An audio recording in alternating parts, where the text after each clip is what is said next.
Hello and welcome everyone to today's session. Today we'll be covering learning through play with our beloved Agatha. Hi Agatha. Hello, everyone. Before we start, I would like to thank the ECA, Abu Dhabi Early Child Authority, Minister of Education, ADIC and Sharjah Educational Council for making this possible. Another note before we kick off today is the delay in the certificate. So we obtained the approval on Wednesday from the licensing authorities on the certificates, and we started dispatching them on Thursday.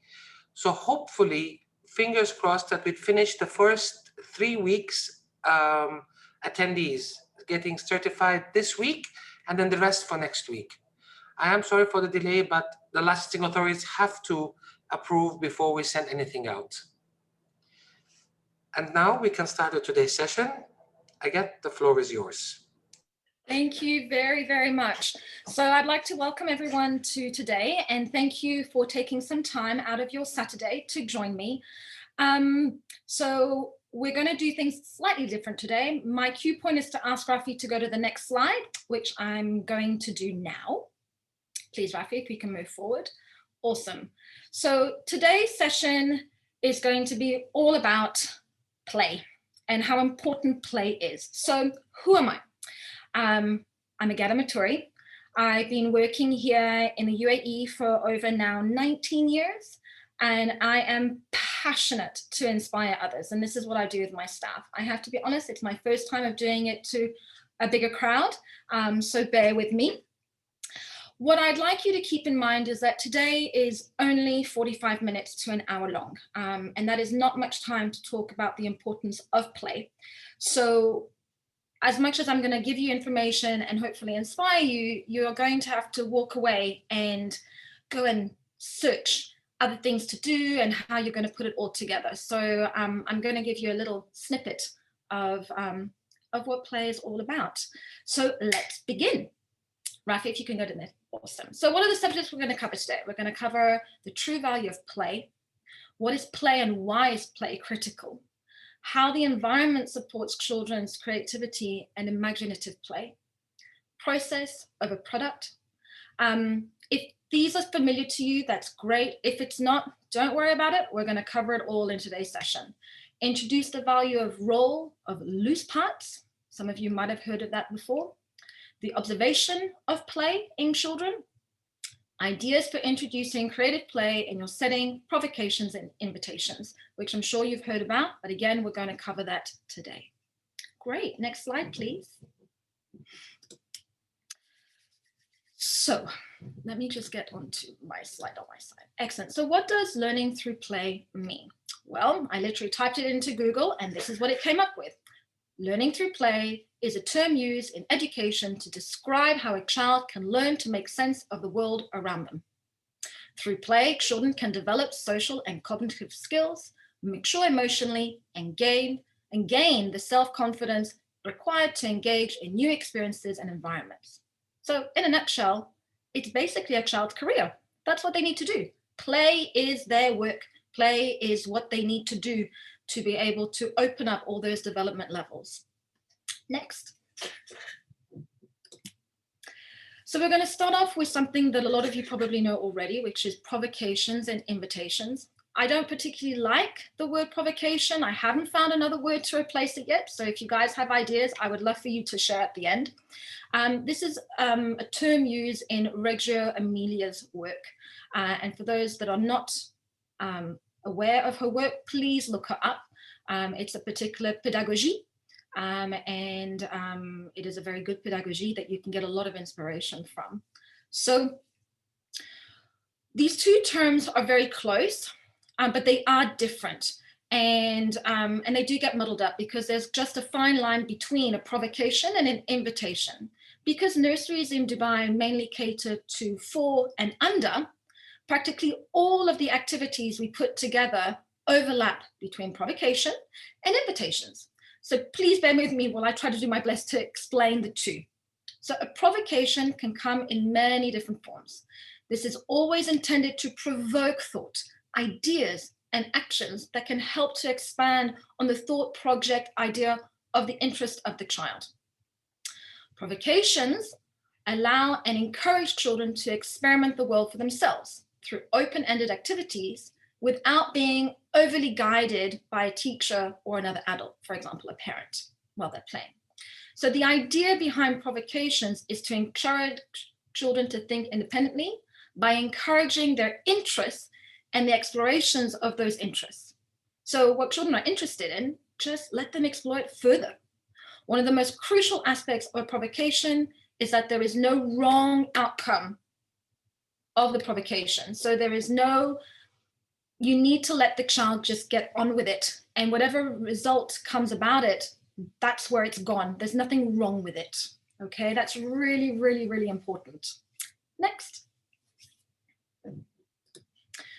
So, invitation to play. This is a big, big one. So invitation to play encourages children to learn through exploration by providing materials that invite them into your play or into the setting of where you want them to play. It is a creative and non-directive way of getting children to play, okay? Each invitation is lovingly handmade. So a lot of things in these things, and I have to, it's practical. You can't just buy them. It's not you go to a shop and go, oh, I'm going to buy this inspiring piece. These are bits that are either found in nature, either they're generally found completely outside of toy stores, okay? So they are handmade, they're using generally natural materials, very carefully sourced, recycled, repurposed materials, basically anything that's going to be pretty wow, and going to make children think about what they're playing with. The emphasis is on beauty and sensory pleasure to encourage and inspire creative play in young children. You know, you give them a car, you can only go so far. Give them some bits of odd bits to put together, and all of a sudden there's a whole other world that creates itself. So for children to enrich their vocabulary and discover new things, they have to be introduced to new things all the time. And although children have an idea of what they like, they only know what they like if they've actually experienced it. So the more you expose them, the more they're going to have a repertoire of things that they truly enjoy playing with, and to take it to the next level. And they might not like it today, or they might not enjoy it as much, or they might not engage as much. But if you keep giving it again and again and again, guess what? As they get older, either maybe a few days, a few months, a few years, then they will go back and play. So saying that we should also be able to explore these new things again and again, and this is what I was talking about. As you know, children need to be exposed again and again to new tastes, new textures, situations, before they are really integrated and have an opinion that they can form about that. You can't just taste something once and go, oh, you know, that's my favorite. Generally, most children will taste something and go, I didn't like that. Well, that's okay. You reintroduce it again and again and again and again until they actually can form a proper opinion about something. And that's really, really important too. And I'll explain about that, taking the time. So just because the first invitation to play wasn't successful, I don't know, you've created something and there's been a sensory thing going on that the children didn't particularly like, whether it was through sand or through a foam, that doesn't mean it was a failure. It just means that you know that your children didn't particularly enjoy that aspect of it. So find something else, and maybe after a few days or after a few weeks, reintroduce it differently. Maybe add some loose parts, which is a term that I will also discuss a little bit later. Or it might be putting in their favorite, you know, animal inside, get them to explore it, maybe change the container, but don't just disregard it and put it aside. Invitations have to be done again and again and again. And actually, by a child not enjoying something will give you a lot of food for thought about how you could present it again next time. So adults to introduce children to new anything. By the way, if you're introducing objects, tastes, textures, you can't expect it just to be great the first time round, just because you enjoy doing it. So regarding provocations and invitations, this is really what nursery is all about. It's providing platforms and situations for children to explore to be able to get to know the world around them. Children who learn through play, the surrounding adults need to give them space and time. So in all of this, either you play beside them, but not necessarily with them, okay? Because generally as adults, we overtake that play. You need to give children the space. They might not want you to actually even be in their bucket. Get another bucket, do something beside them, like another child would, by the way. And then give them, even during the day, a time to be able to go back. Just because we play with it for 10 minutes and then we move on doesn't mean that we can't come back to it. And that's really important, keeping things out and available for children. So that's invitation to play. Next. So I was mentioning in the slide before about time and space to explore. This is so fundamentally important. You can have the most amazing experiences if you do not give children time to absorb it, go through the motions, play around with it, maybe walk away, come back. It doesn't matter how great your experience was, they're not going to get it. So for children to learn through play, the surrounding adults have to give them time and space, like I mentioned before, to discover and explore. On the side, there is a picture here. So this is actually a picture taken in our nursery school where I work at. And one of the things you'll notice, one, you can't see adults. They are on the periphery of the play. What you can see is a lot of things going on. So you've got a child stirring in a pot. You've got the other child that's on the block behind them. You've got children who are actually in a mud tray at the back. And they are all in sync with each other. Some are playing beside each other. Some of them are playing together. Now, if they were only allowed to play 15, 20 minutes, guess what? They're not going to really do much. So giving children time and space is really, really important. In a play area like this, we spend minimum an hour, minimum.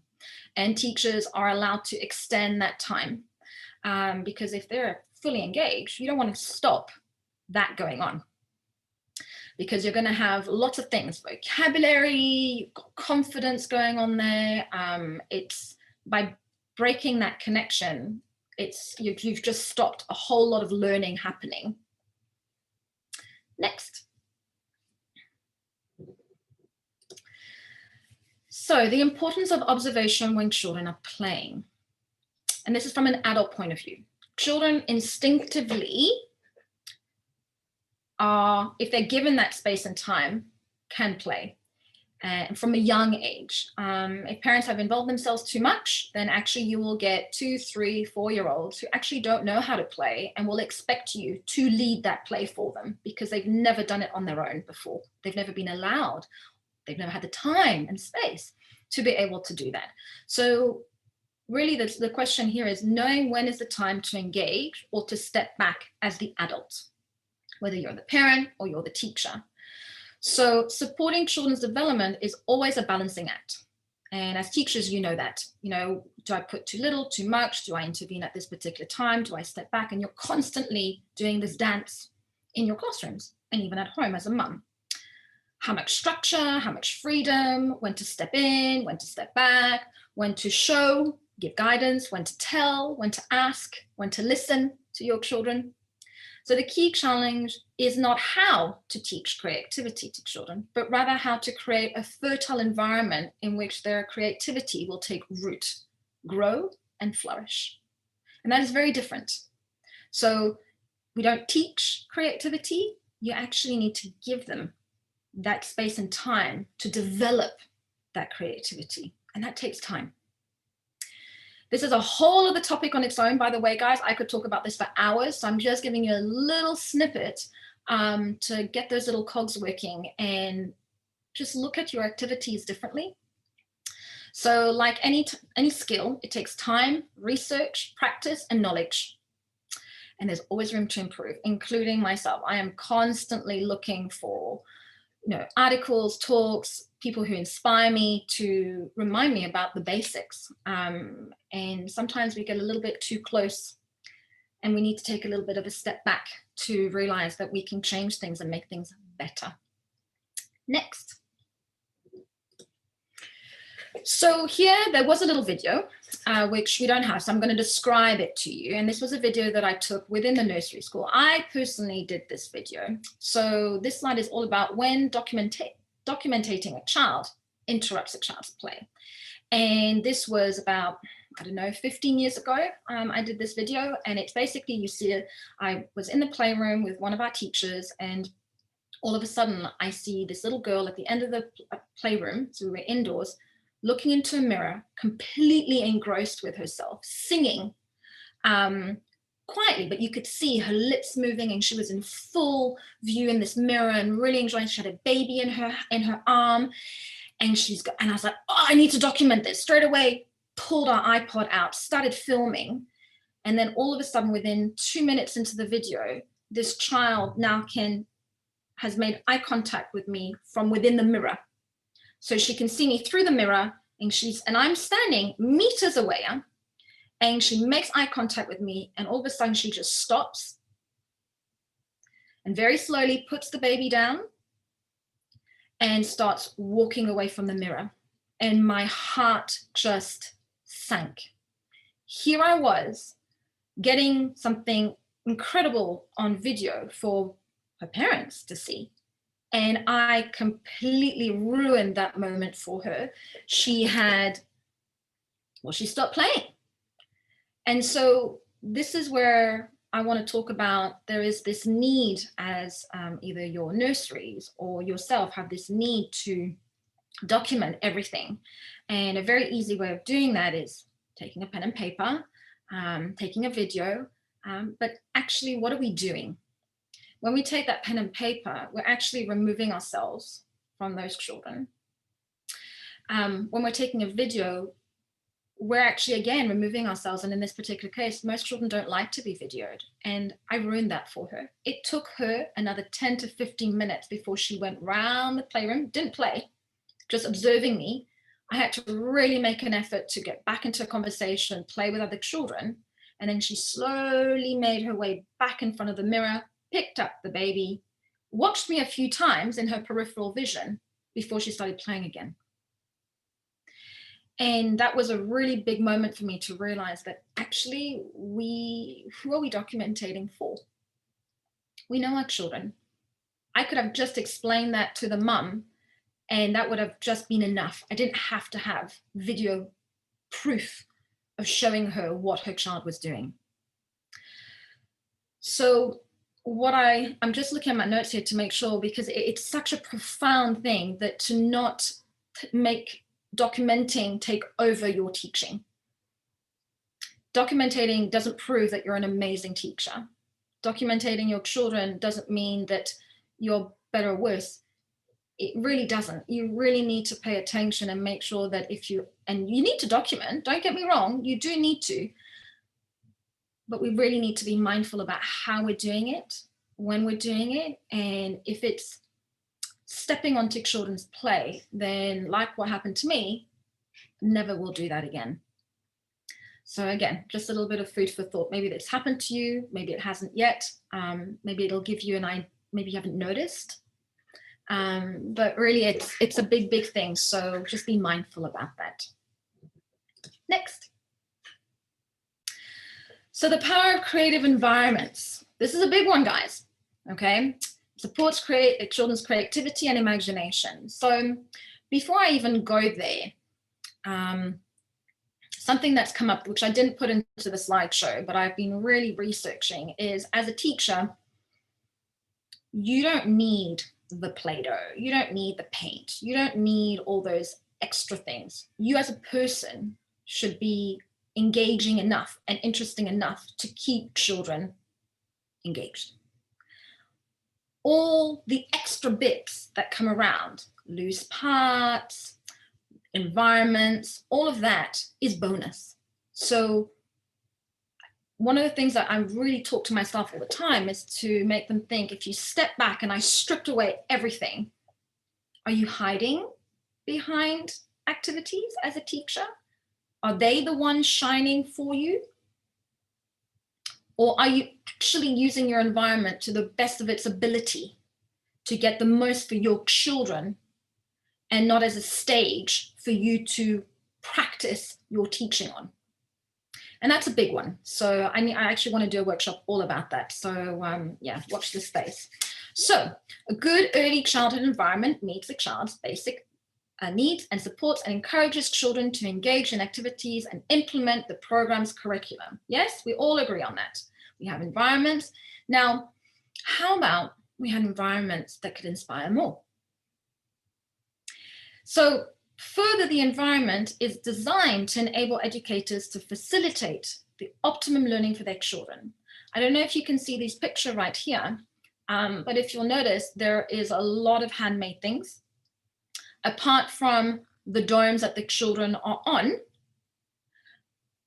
practically everything else in that picture is recycled, upcycled, and even the domes that they're on can be used as open-ended play. So we can jump on them, we can go in them, we can rock them, we can become a turtle, we can become a car,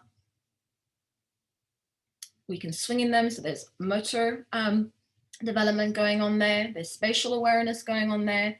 In this particular case, they were playing hopscotch in a different way. So open-ended play is really, really important. Next, and Rafi, if we can have the video that comes up, please.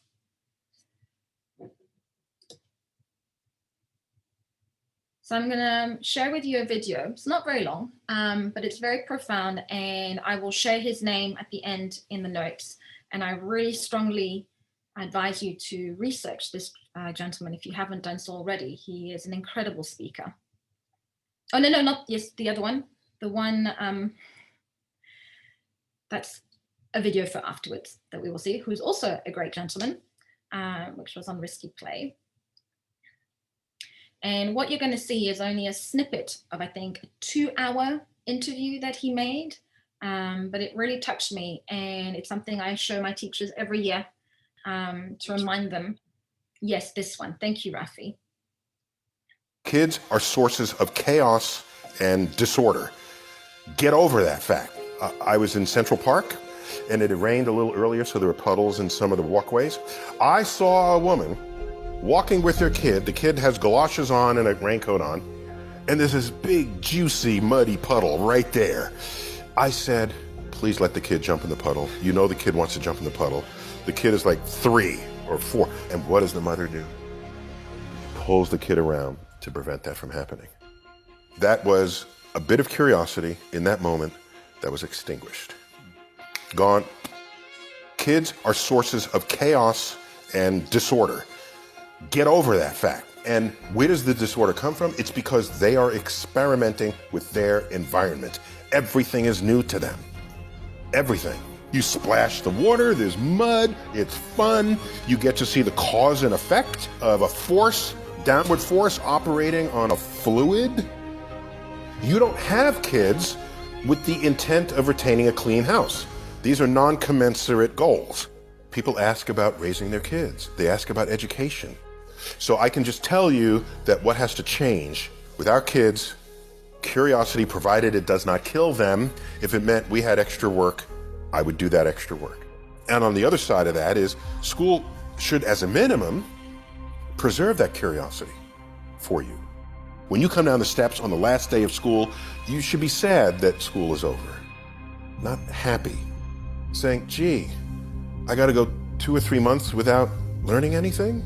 And the fact that you're happy that school is over means something is not working in there. You're not enjoying the learning process.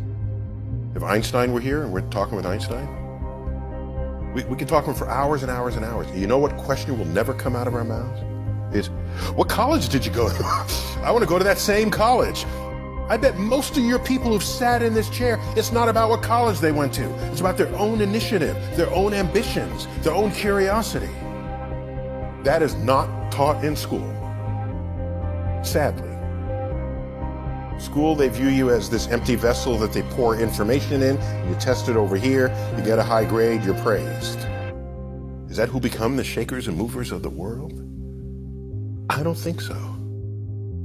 So I can just tell you that what has to change, your task, is less to instill curiosity in your kids than it is to make sure you don't squash what's already there. They'll retain that curiosity through the turbulent middle school years into high school. And what is an adult scientist but a kid who's never lost the curiosity?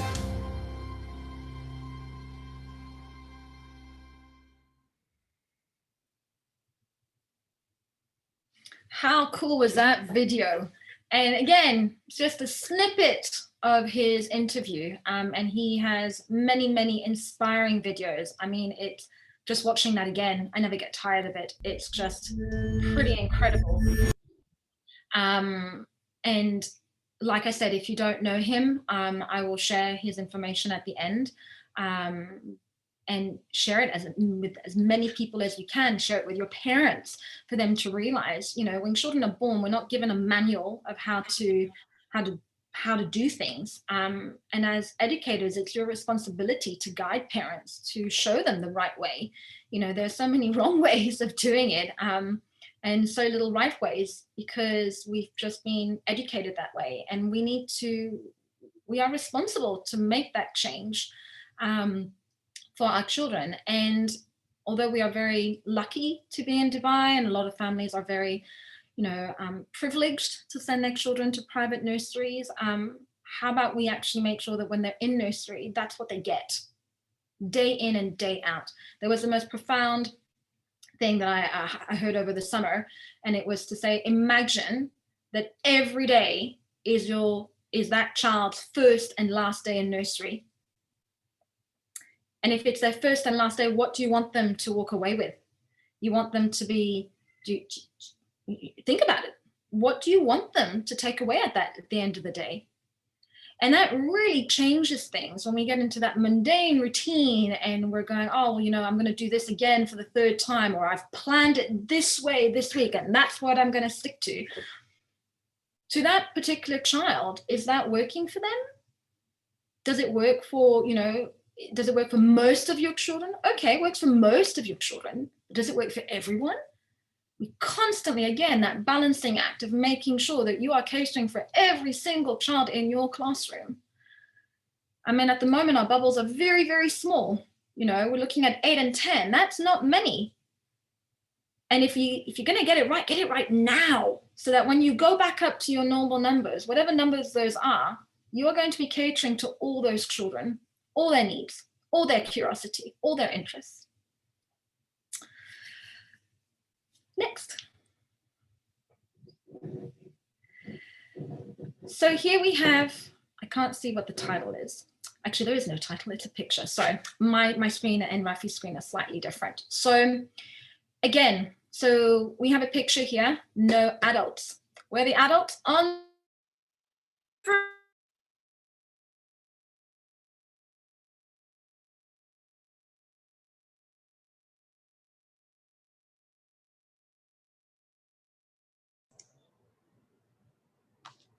Agathe, I think you're frozen. Are you still with us?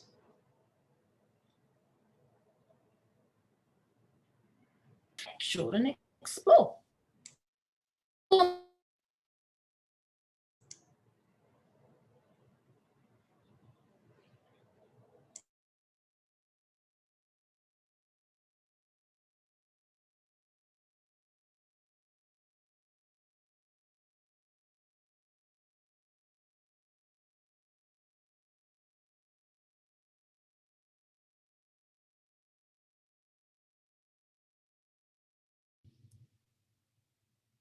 Okay, we're back up. Great. Technology is amazing, and we are so lucky to have it in. I'm just going to change my screen size. Beautiful.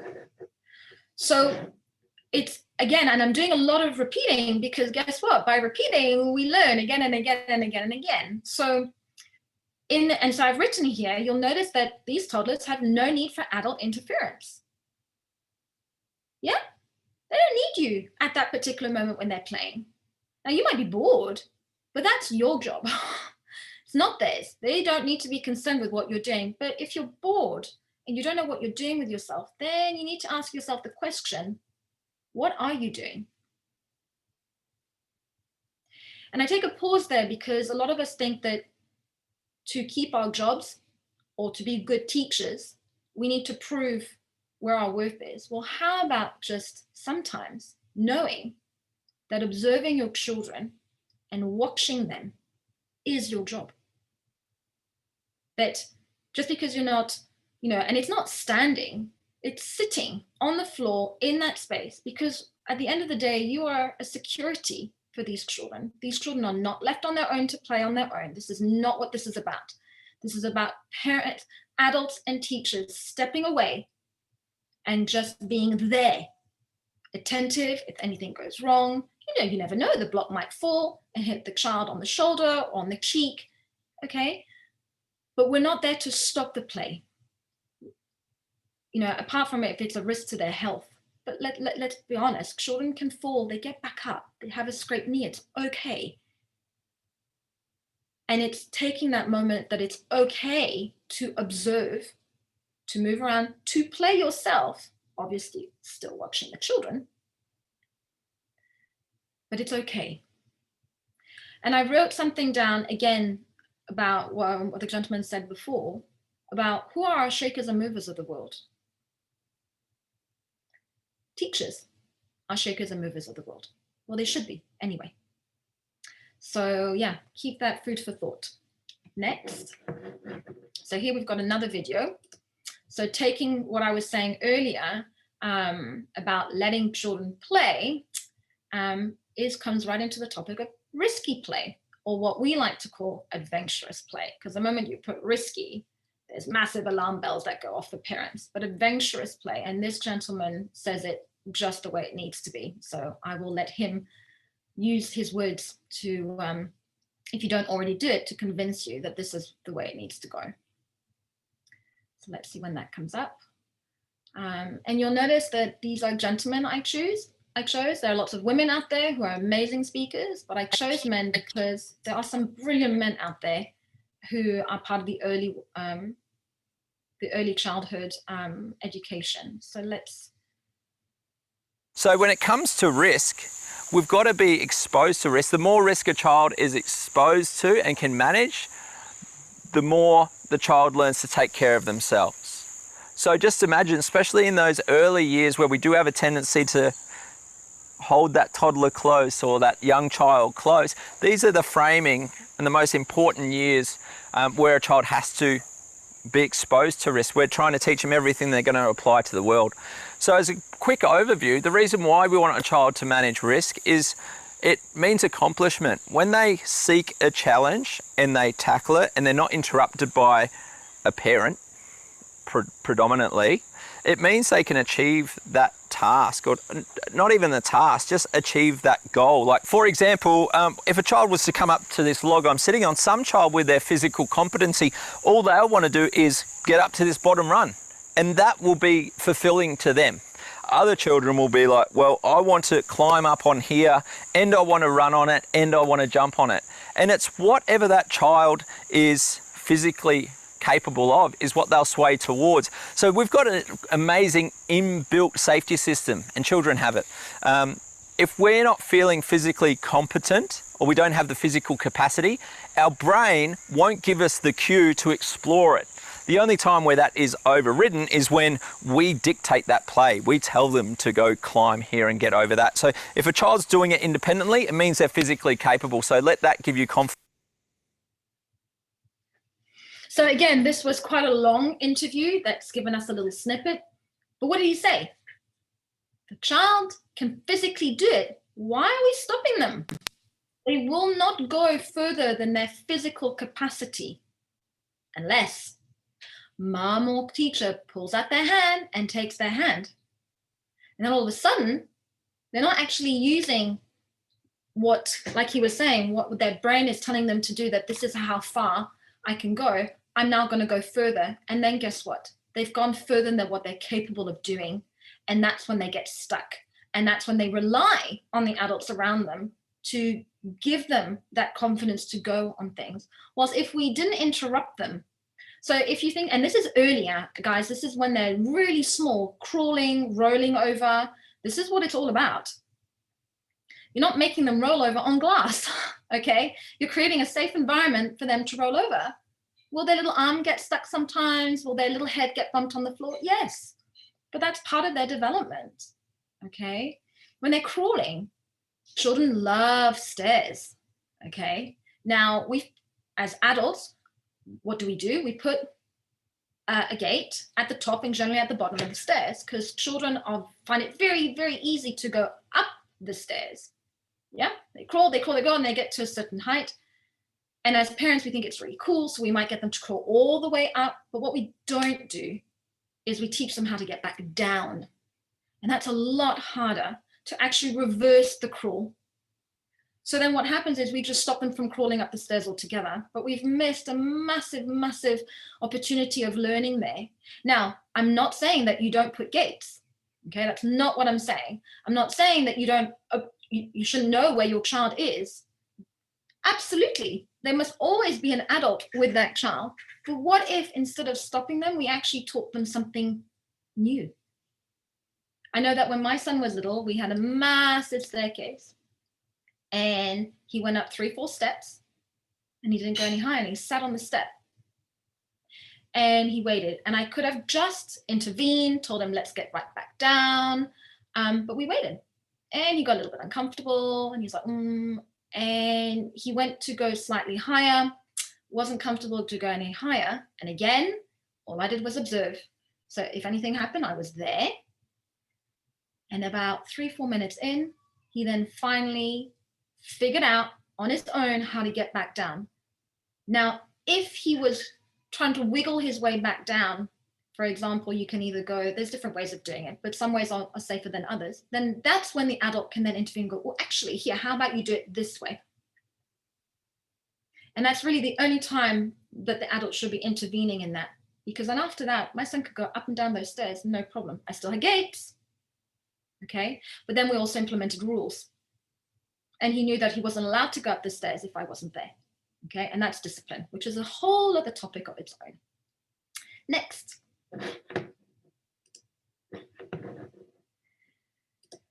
So we're now coming on to what a lot of people perceive as play as artwork. And this is a very hot topic in our nursery school because we pull away that frame of what, and it really comes down to this, process over product. What's the difference? Well, here, have a look at the pictures. It's pretty simple to see. Where the sun, what has that child done? Let's be honest, guys. You've done the cutting around, you've done the circle cutting, you've probably even done, I mean, that child, even the black bits of those eyes has not been done by that child, neither has the smile. The only thing that child probably did was, if we're lucky, they had a glue stick in their hand, they got a bit of glue, and then maybe if they were lucky, they got the piece of paper and they got to stick it down on its own, but I doubt it because it's really centered inside that sun. So what did that child experience? Holding a glue stick. Wow, that's really not what we're about. This is not what we do. This is not what we go into teaching for. Now, let's look at the other picture. I know it's been condensed into a little circle, but actually this child, what you don't see is that he's actually making a circle with his nail. What is he experiencing? Texture. He has full access. There is no time limit on this piece of artwork. And what if it rips? Yeah, because the paper is really soggy, you know, it's all wet with paint. Does it matter? No. Just get another piece of paper out. Put some more paint on it. Because is this to prove to parents what your child, what you're doing with their children every day? Oh, look, this is what we made today. This is evidence of what you are paying for to come to this nursery. Is it? As an educated parent, I'd be like, my child's done nothing of that, and I wouldn't be impressed. Yeah. So it's experiencing. So it's the process of the final product. Next, please, I'm going to show you some more examples. So children's artwork. So we need to ask ourselves these questions, and these are things you need to be asking yourself. If you're a manager out there, ask your staff, put it into a poster. But it's a really good way to reevaluate what we're doing. So we need to ask ourselves, who is this artwork for? Is it to impress parents? Is it for our children? Who's it for? What do we want our children to get out of this? What are the learning opportunities for the child when I do this, or when I present this, when I bring in this provocation? What are we, are we stuck in a tradition of creating crafts for the sake of just creating them?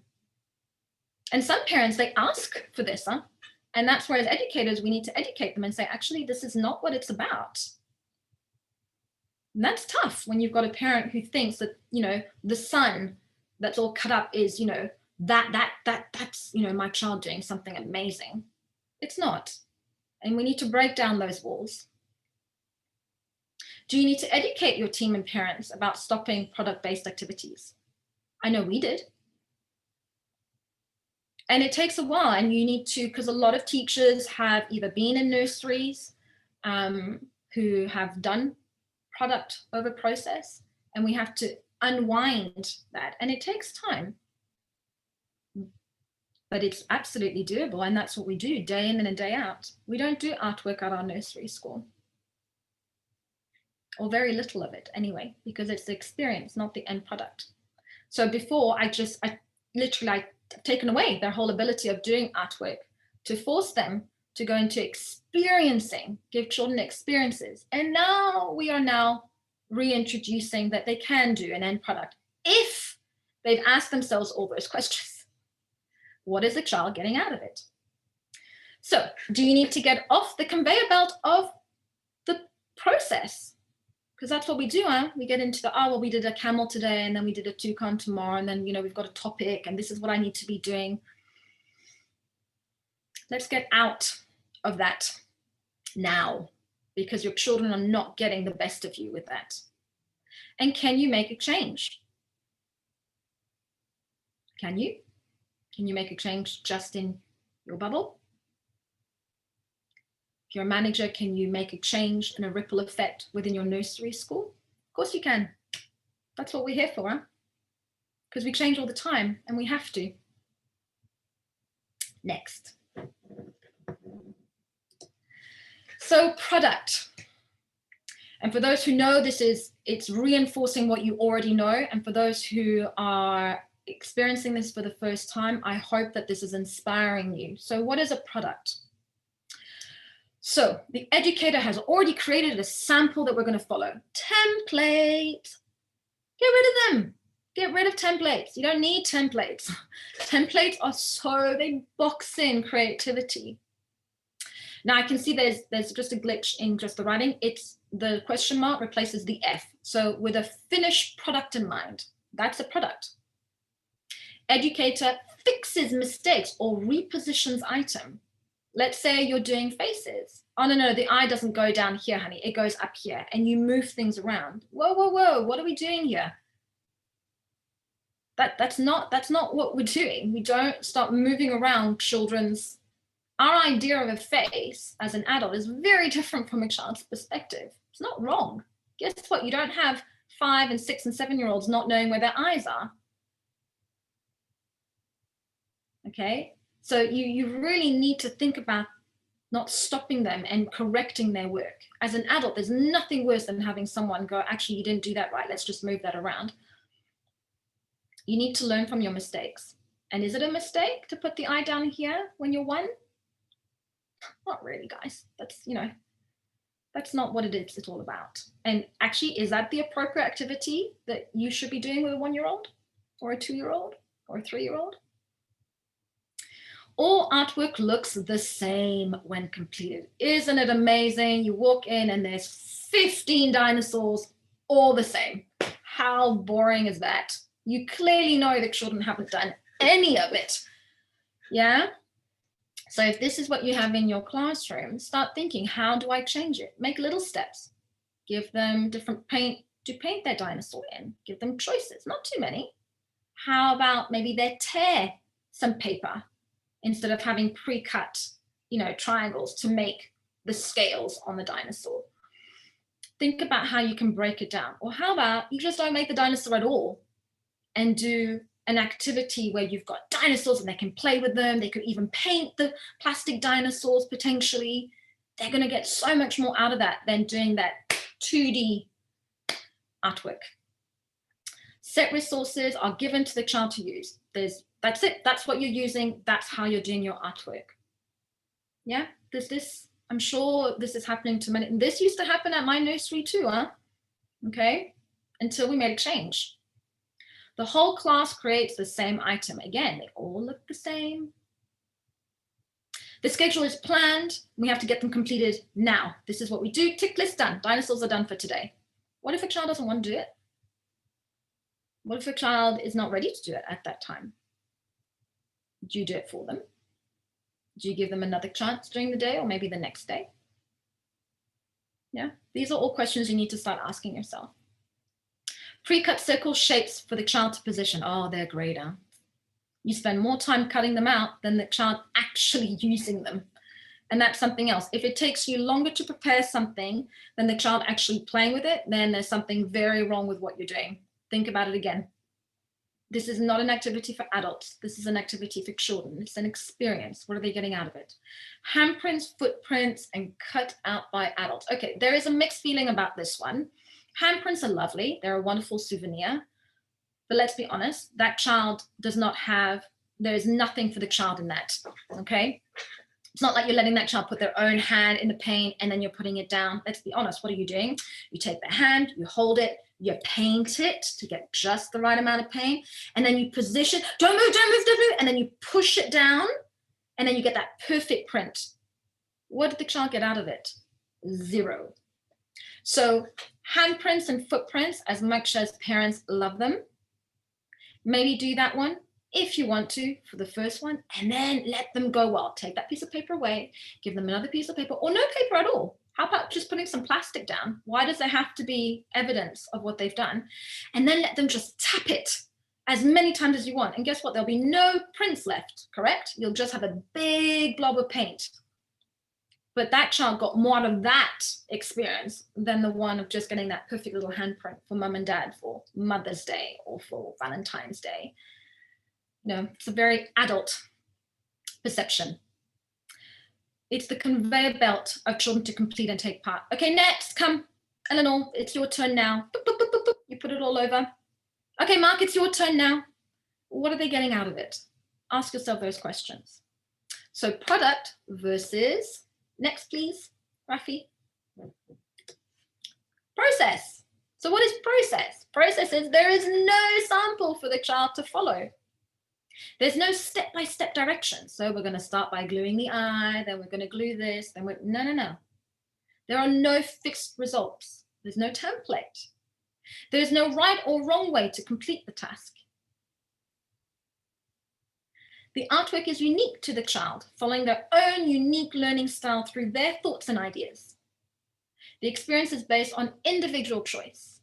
You can still give them things to pick from, but give them a choice. How about instead of you calling them, they're wanting to come and do it themselves? How cool is that? The artwork is unique to the individual child. The experience is the focus, not the result. Calm, unhurried, and unrushed environment.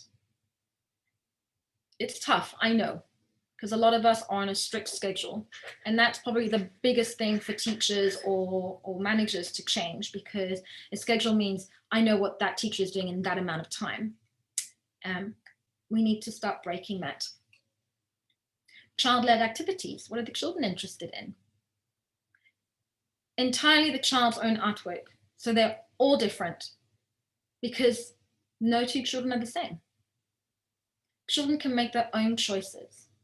Does it even have to be an artwork? Like I said, it's an experience. When you're using blocks, yeah, you can take a photo once it's finished. But there's no actually, paper going home, this is what we made today. Be spontaneous, experience the pleasure of self-expression. Enjoy the freedom of interpretation. That's what process art is all about. And it's so much more fun, isn't it? As an adult, when you want to have all of that instead of the slime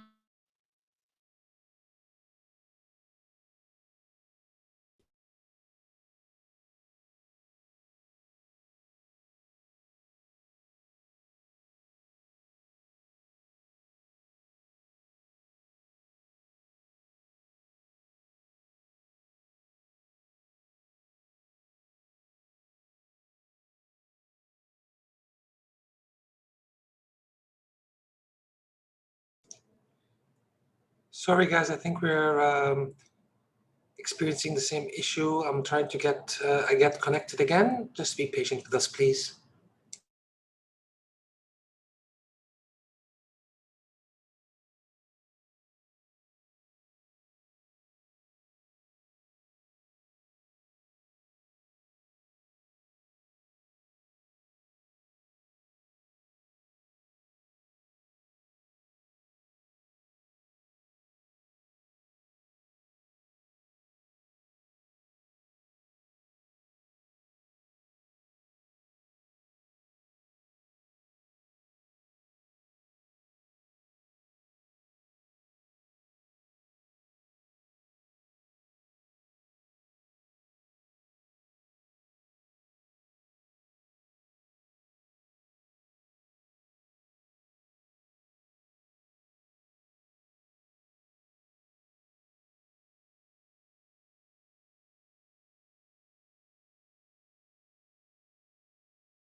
Welcome Okay. back.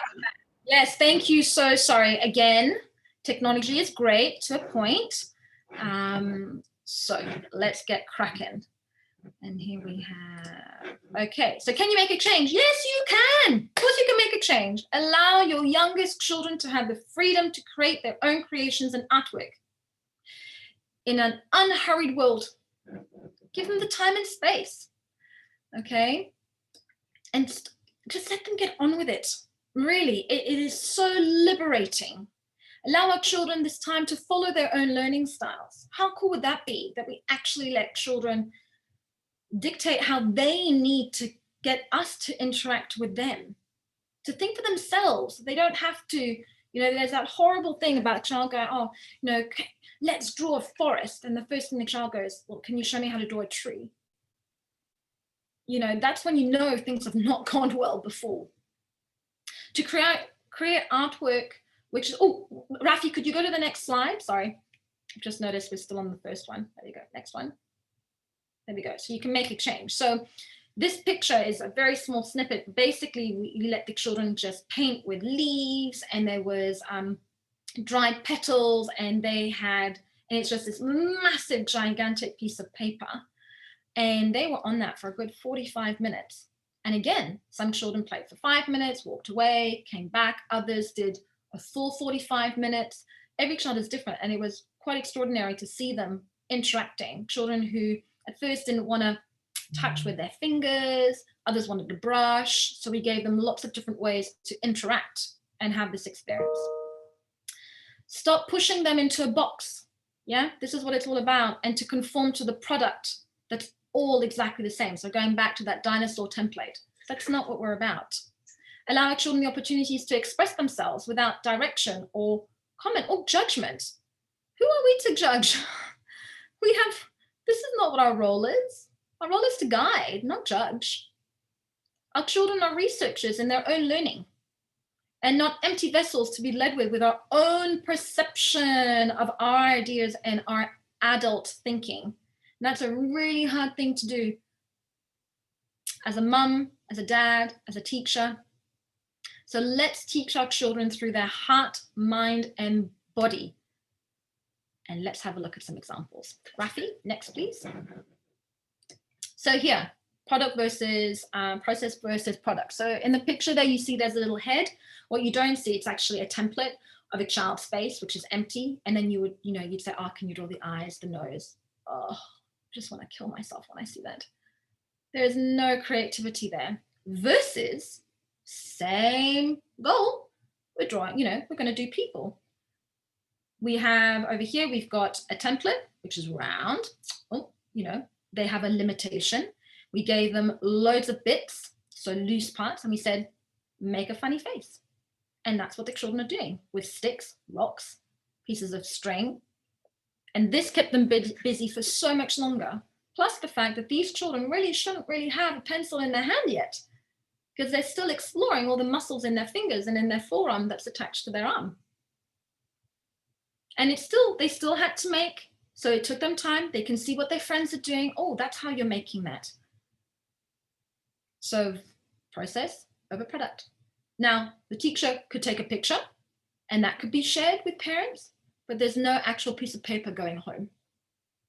And let's be honest, the one on the left, would you keep that? Nah, you wouldn't. You just go straight in the bin as a parent. The one on the right though, that picture, that has so much more meaning. Next, please, let's see some more examples. Process versus product. Here we've got a kitchen on one hand, everything is dictated in how it needs to be, the burgers, this is how it is, this is what's inside, this is what we're doing. There's a signage, can children read yet? No. This is, again, it's a very adult world. Toys were made by adults, not by children. Versus, there we go, cooking also. There's mud, leaves in there, full access, we're turning. You know, they get to choose how much water, how much mud goes in. What happens if it spills? Yeah, this is what childhood is all about. Next. Again, we made a spider. Clearly that was not made by a child, okay, or a much older child.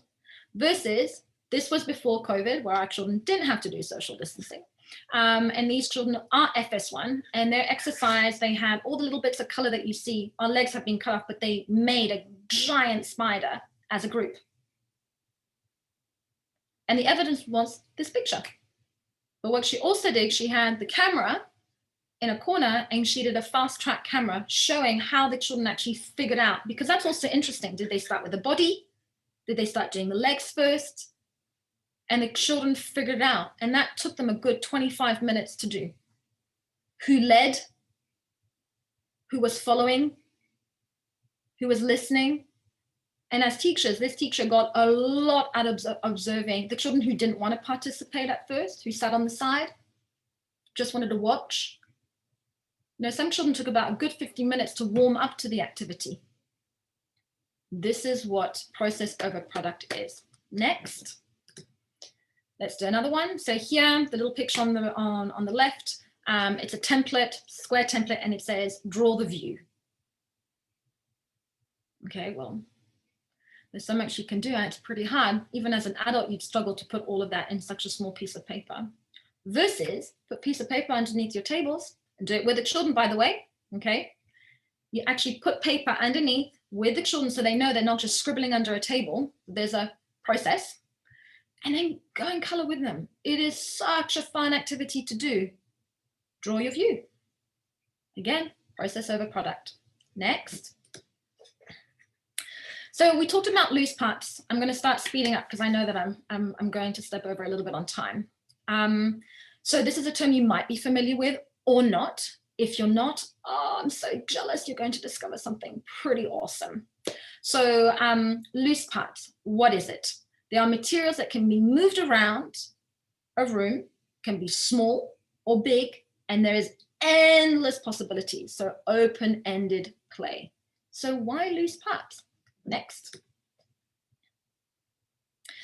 So loose parts are materials that can be moved around. I'm just repeating myself to make sure that you're aware, around a room and used in endless ways. It can be small or big.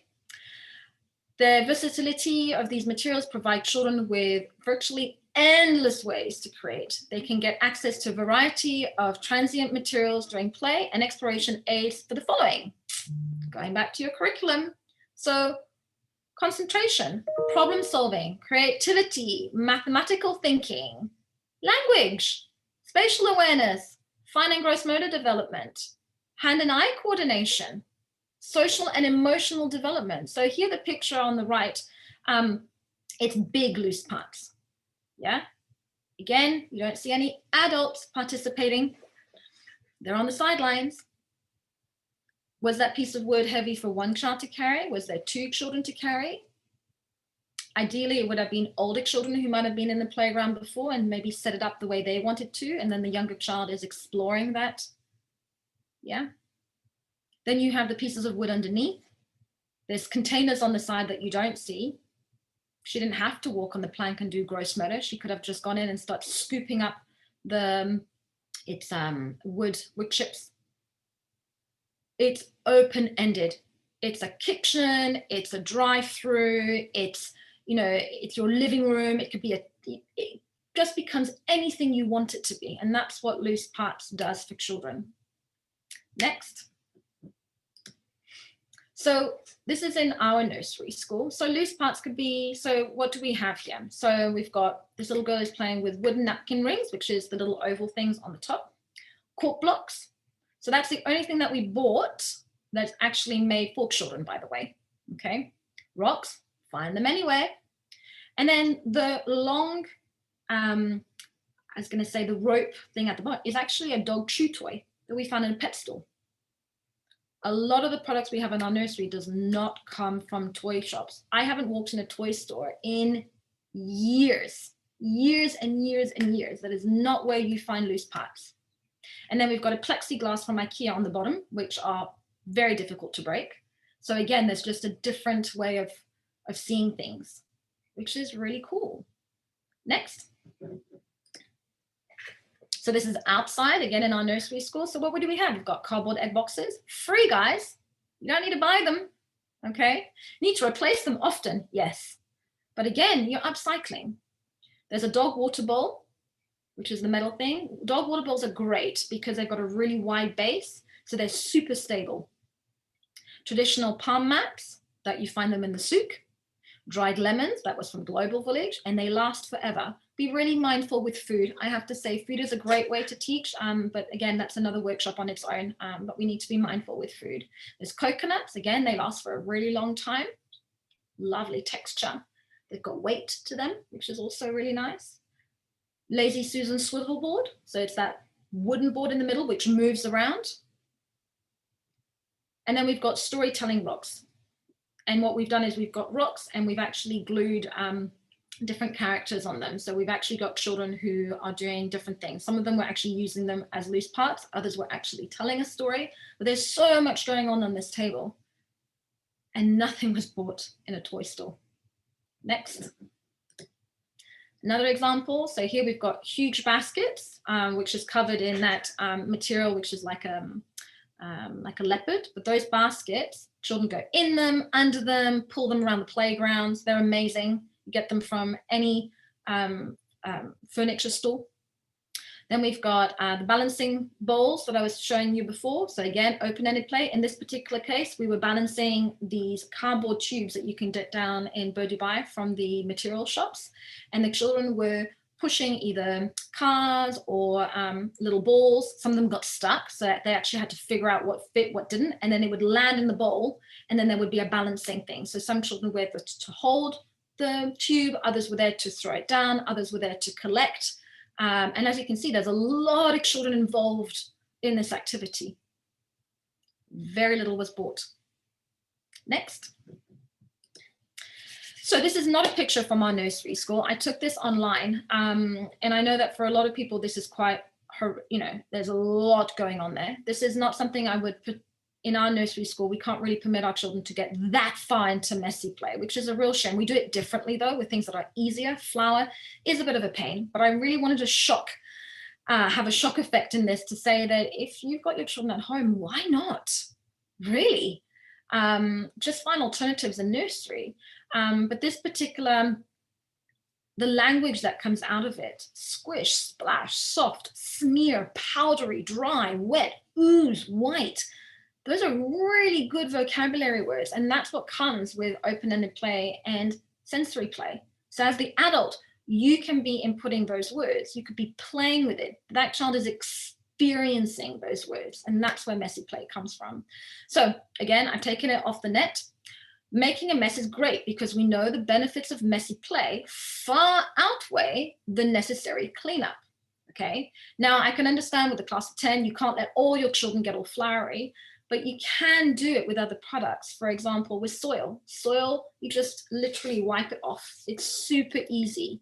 Do it, even if it's indoors, get those, you can get dog pools, get all the messy play to happen in there, and then just change the children.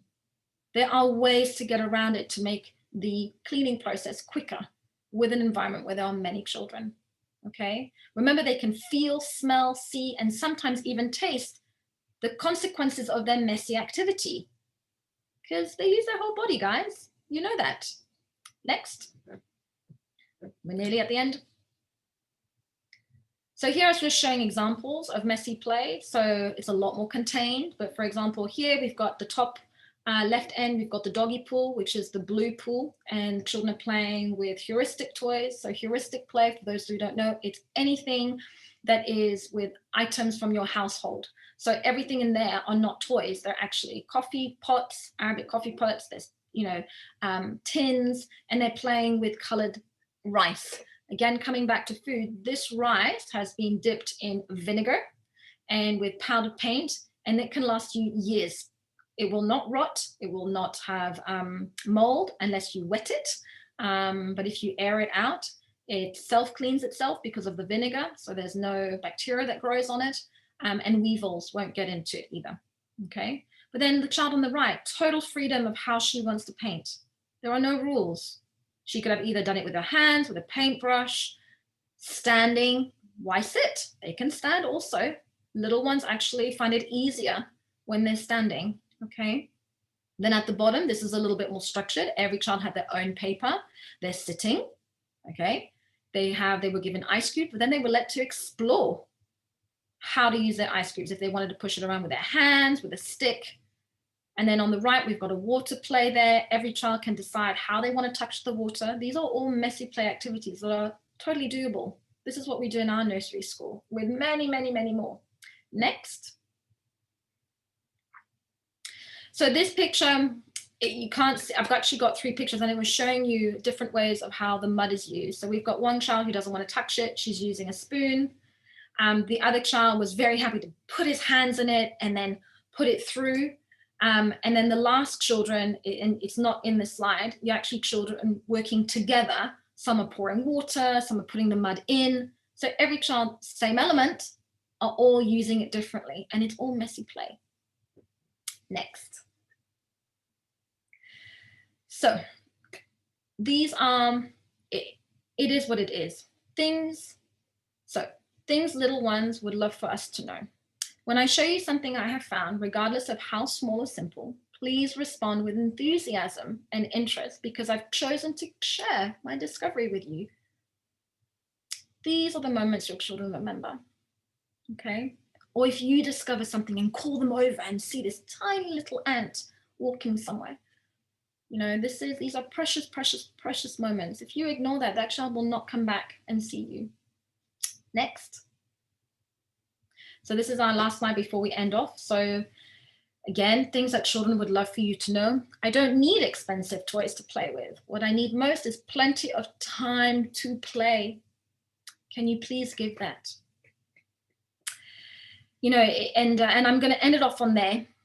So last slide, please. Thank you. Rafi, yes?